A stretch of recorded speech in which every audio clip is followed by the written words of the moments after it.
maailmasilmis oleme ja jääme Euroopa Bangkokiks? Tuju läheb selle peale mõeldes täitsa ära. Ja kui arvestada veel seda, kuidas me maailmasilmis oleme peksa saanud viimasel ajal nii jalgpallis kui võrkpallis, korvpallist ma üldsegi ei räägi, nutt tuleb peale. No ei tea, ära näita asju nii tumedatest toonidest. Tegelikult on ju küll ja rohkem alasid, kus eestlased hiilgavad.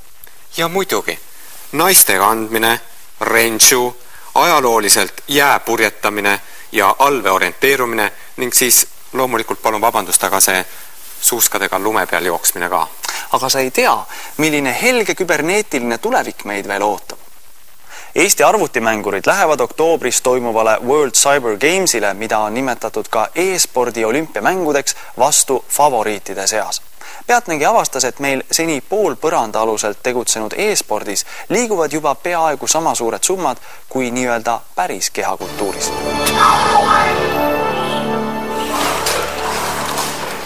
Hea, seda väga. Hea töö oli. Hea töö. 20-aastane Artjom Mets õpib Tallinna Ülikoolis geoökoloogiat ja töötab administraatorina arvutisaalis. Tema tõeline kirg on arvutimängud, konkreetsemalt meeskondlik tulistamis- ja strateegiamäng Counter-Strike. 4 aastat tagasi asutas ta sõpradega tiimi ja enam ei leidu neile Eestis vastast. Eestis ei saa keegi niimoodi vastu, et oleks huvitav isegi treenida ja mängida nende vastu, see on lihtsalt nagu meie nimetas ülejooksuks nagu, et ei ole mõtet nagu mängida. Meeskond nimega Sync on keskmise vanusega 18–20 ja kõik alles õpivad. Nad ei eita, et omal ajal häiris hobi ka kooli. Kunagi nagu kerge hullus võiks isegi nimetada. Ja samamoodi on kõigil tegelikult. Et algusest on suke hullus ja siis võib-olla siis natuke kooli kõrvalt sai liiga palju mängitud seda. Aga nüüd on nagu okei. Tee ära! Omatud! Ei usuks, aga nii näeb välja Eesti meeskonna treening arvuti olümpiaks. Nimelt võitsid eestlased juunis Riias toimunud Baltimaade meistrivõistlused, mille peaauhind oli pääse Itaaliasse World Cyber Gamesile, mida kutsutakse ka arvutimängude olümpiaks. Kvalifikatsioonis võtab osa üle 1 miljoni mängijat ja koha peal on seal üle 1000 neid, mis on nagu tõesti nagu parimad igas riigis ja tulnud kohal ühte kohta nagu. No nende 1000 hulgast, mis sa arvad, kui head šansid Eesti võistkonnal on? Noh, ei hakka liialdama, aga lootus on nagu top 8, top 4, kusagil sinna kanti jõuda. Et põhimõtteliselt on isegi suht võimalik. Nad on kindlasti maailmas üks eliiti kuuluvaid võistkondi ja noh, kui me mõtleme Eesti spordist, toome näiteid teiste spordialadel, kus võistkonnamängudes ei olegi eestlased väga tihti tippus, et 4 paat sõudmises on päris hea ja mis siis veel võistkonna moodi võiks olla. Teatas uusatamises meil ei ole ka liiga hästi veel kunagi läinud. Aga noh, üksikuid üritajaid on muidugi spordis, kes meil päris tipus ka on.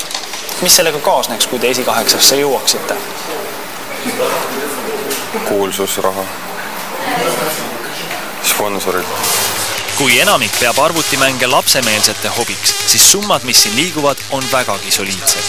Näiteks arvuti olümpia esikoht toob sisse $50 000 ja kogu auhinnafond oli mullu $500 000. Ütleme, et on aastas päris mitu turniiri, mille auhinnafond on kaugelt üle 1 miljoni Eesti krooni ja erinevates mängudes sedasi. Nii et selles suhtes Eesti mõistes kindlasti väga suur raha.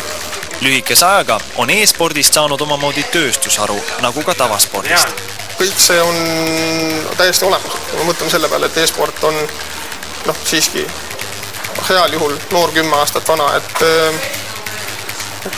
selle arengu, mis ta on läbi teinud esimese 10 aastaga, ma arvan, et ei jalgpall ega korvpall esimese 10 aastaga läbi ei teinud. Et e-sport on väga selgelt tõusev trend ja juba väga selgelt on olemas need profispordile nii omased elemendid. Kõiges selles palgad, kompensatsioonid, boonused, mida iganes. Seega on asi entusiastide jaoks naljast kaugel. Kas näiteks e-spordis on ka võimalik dopingut võtta? Võin tuua isegi näite selles suhtes, et ütleme nii, et oli aasta 2003 ja siis kui oli ka see World Cyber Games, siis oli Baltimaade kvalifikatsioon ja ühed lätlased vist diskvalifitseeriti, nagu teine tiim nagu nii-öelda kaebas nende peale, et nemad olevat tarbinud siis nagu amfetamiini. et siis mõtles, et nad keskenduvad rohkem ja noh, on niisugust juttu, et amfetamiin nagu nii-öelda parandab, et sa keskendud võimalikult palju selle ja sul on refleksid paremad ja niisugust asjadega ei tegele. Eriti Aasias ning e-spordi mekas Lõuna-Koreas võistlevad arvutimängud juba rahvusspordi staatuse pärast ja päevakorral oli isegi e-spordi toomine näidisalana Pekingi olümpiale. Siin oli just vaidlus, et noh, Brits on näidisvõistlus, miks see või e-sport olla ja suht koht jäi sinnamaani, et nagu saadavad küll nagu e-sporti nagu näidisvõistlustena sinna olümpiamängudele. Eestlased valmistuvad kokku 70 riigi esindajaga arvutiolümpiaks samasuguste koormustega nagu tõsiseks atleetide heitluseks. Trenn on 5 päeva nädalas, 5 tundi päevas. Tippvõistlused on emotsionaalsed ja nõuavad kõva närvikama. No pinge on kindlasti ja võib-olla mingisugune, kui sul on mingisugune tähtis olukord, et siis kindlasti su adrenaliin mööda lõpp ja sul võib tekkida mingisugune värin isegi võib nii öelda, et võib-olla käsi hakkab võib-olla tudisema natuke ja kui sul seal mingi hästi läheb, siis sul on veel niisugune tunne. No adrenaliin käib ringi ja niisugune elav kõik on ja emotsioonid, teised karjuvad seal, kui midagi on. See on suhteliselt niisugune mõnus tunne. Eestlased on virtuaalmängudes võidurõõmu maitsnud omajagu. Eesti tiimid tegid puhta vuugi Ameerikas Dallases toimunud eliitvõistlusel QuakeCon mängus Return to Castle Wolfenstein. Kogu selle ajaloo jooksul on Eesti võitnud need võistlused 2 korda, olnud 2 korda teine ja 1 korra 3. ja alati pildis, et siin on mitu põhjust, miks Eesti just selles mängus nii heal kohal on. Kõige suurem põhjus on see, et see mäng on internetist tasuta saadav. Kokku on võidetud sellega $50,000 ehk 600 000 krooni. Kui tuua selliseid võrdlusi, et võrrelda e-sporti mõne reaalse spordialaga, siis e-spordis on võistlusi, mille auhinnafond on suurem kui näiteks tennisel Grand Slam turniiris segapaarismängus. Segapaarismäng ei ole kindlasti mitte kõige populaarsem tenniseala, aga noh, ikkagi Grand Slam on väga selge tähendus. Ülemöödunud nädalavahetusel võitsid eestlased järjekordse turniiri Hollandis, Rotterdamis. Ehkki eestlased on e-spordis mõndagi saavutanud, pole veel meil ühtegi täisproffi. Kui reaalne on, et mõni eestlane saaks päris elukutseliseks? Elataks ennast täielikult? Suht isegi reaalne, isegi meie puhul varsti mingi aeg. Nii et te töötate selles suunas? Et jah, kindlasti. 21-aastane Hannes, kes põhitööna tegeleb veebireklaami müügiga, püüab luua Eesti profiklubi, mille tiiva alla koguneksid mitte ainult Eesti talendid, vaid ka välismaa mängijad. Sellise organisatsiooni eesmärk ei ole mitte kedagi rikkaks teha, vaid just, et need heal tasemel mängijad saaksid tõepoolest oma talenti näidata, käia võistlustel ja siiski on väga suur nagu eesmärk ka see, et Eesti saaks väga selgelt maailmakaardile ka e-spordis, sest noh, väga paljudes teistes arvutiga seotud aladel ju me väga selgelt seal oleme.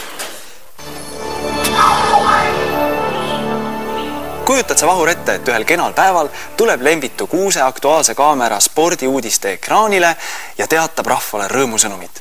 Meie poisid tulid arvuti olümpial esikohale mängus Return to Castle Wolfenstein. Wow.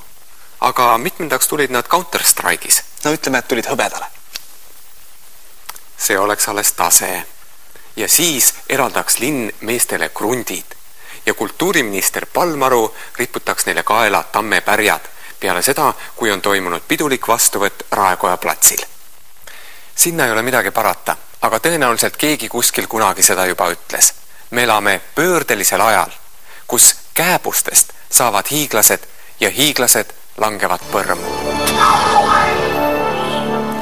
No nii, naeratate ka või? Kõigepealt teeme mälestuseks osalistega ühe